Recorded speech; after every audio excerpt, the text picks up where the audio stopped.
Namaskar दोस्तों.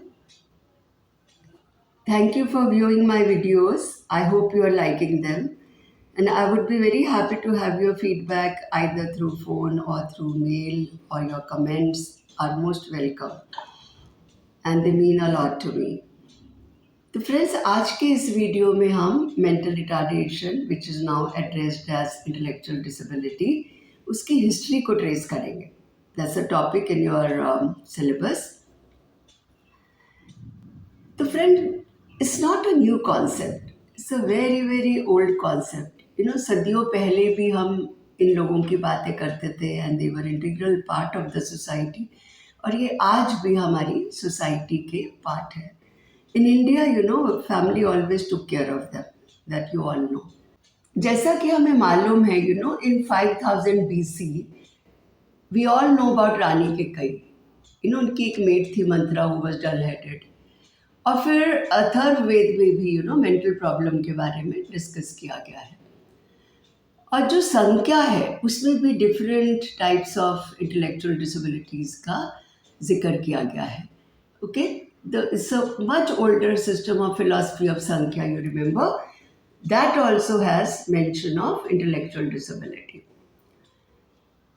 And remember दोस्तों, हमने ये भी पढ़ा था कि पतंजलि ने गौड़ापतागा, जो कि बहुत ही डल हेडेड पर्सन था, उसको पढ़ाया था. और उन्होंने बहुत सारी टेक्निक्स उनके साथ यूज़ करी थी, योगा थेरेपी भी यूज़ करी थी, और उसमें इम्प्रूवमेंट लेकर आए थे. और फिर आपने ये भी पढ़ा था जो कौटिल्य के राज में जो पर्सन विद डिसेबिलिटी हैं उनको एम्प्लॉय किया गया था. और आपको ऑल्सो याद होगा, there was a king called Amar Shakti. उनके 3 बेटे थे, वासु शक्ति, उग्रा शक्ति और Aneka Shakti. And they were all great fools. तो उनके लिए जो था, उनका जो दरबारी था, जो विष्णु शर्मा जिनका की नाम था, उन्होंने पहली बार एक स्पेशल एजुकेशन पे टेक्स्ट लिखा था जो कि पंचतंत्र के नाम से मशहूर है. तो इस तरह से हम देखते हैं कि इनका रेफरेंस जो है सदियों पहले से था. And they were part of the society and they are still part of the society in India. अब आप पूछेंगे कि मैम इनके लिए सर्विसेज कब स्टार्ट हुई? When did the services start for children with intellectual disability? A good question. This is also a history. Slowly, the attitude of people changed, and attitude of society towards person with disability has changed over the time. So there is a paradigm shift. पहले क्या होता था, centuries ago, the person with intellectual disability were considered subhuman. तो ये सोचा जाता था कि ये सबह्यूमन है और इनको मार दिया जाता था. Either they used to be abandoned or they were killed. The birth of the child was considered bad omen, you see, and people wanted to get rid of them. And then next came the other movement. इसके बाद the right to live की movement I. They received recognition and importance. However, they were considered as menace to the society, requiring segregation from the community and requiring close custodial supervision. तो फिर उसके बाद एक और movement आई much later, pity and charity. That developed. तो वो बोला कि इनको मारो मत, इन पे दया करो, तो इनको let us fulfil there basic needs. तो इस तरह से throughout the history, persons with intellectual disability were stigmatized, feared, persecuted, and frequently mistreated.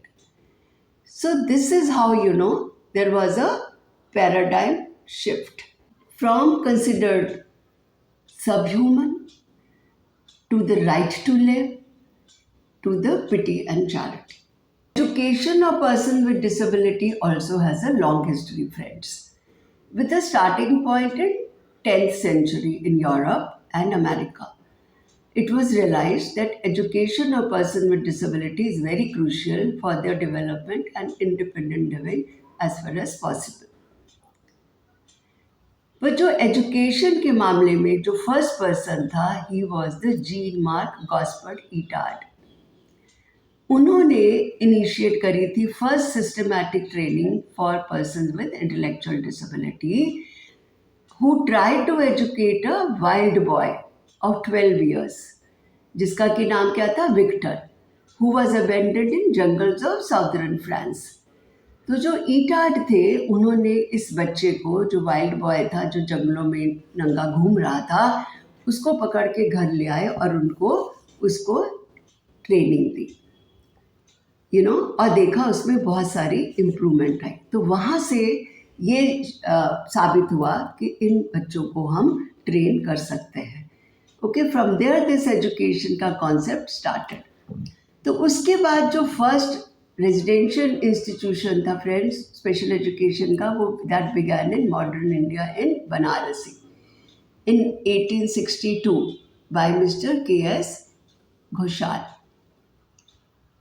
Okay, और फिर उसके बाद क्या हुआ, the first residential home for the person with disability, वो जो स्टार्ट हुआ था Mumbai in 1941, followed by a special school in 1944 by Children Aid Society.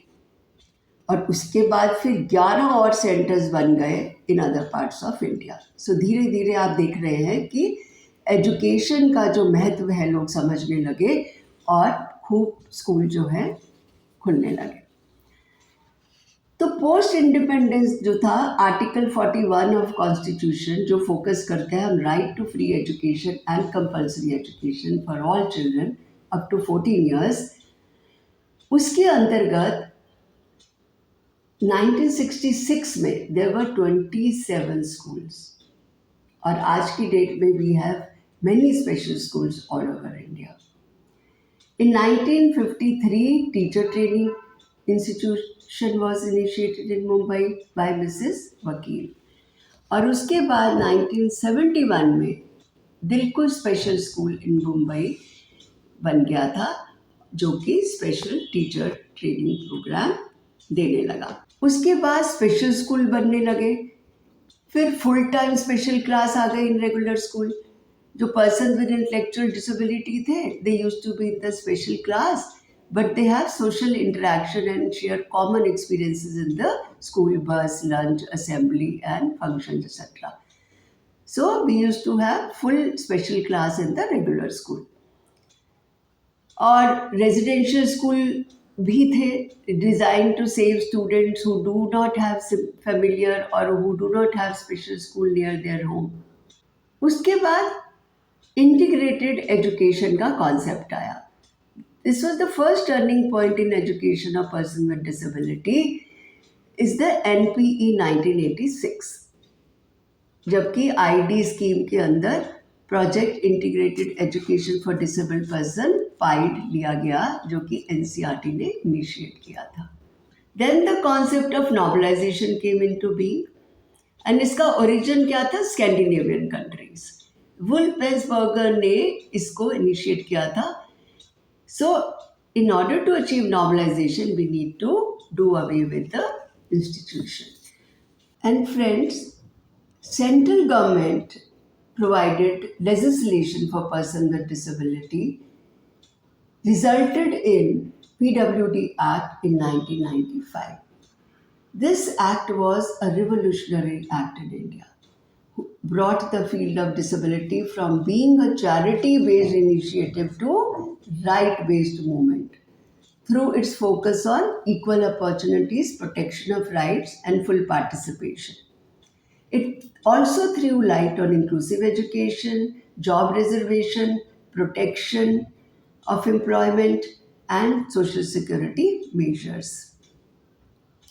और उसके बाद आपको पता है कि इंडिया साइंड UNCRPD रेजोल्यूशंस, और उसके बाद हमारा जो PWD एक्ट था वो रिप्लेस हो गया RPWD एक्ट 2014 में, जो कि एक बहुत ही महत्वपूर्ण एक्ट है और जो कि हम आज की डेट में फॉलो करते हैं. So nowadays, inclusive education is the current trend.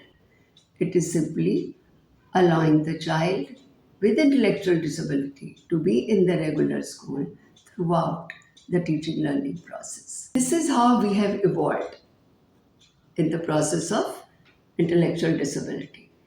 All these points are listed here on the screen for you to note it down.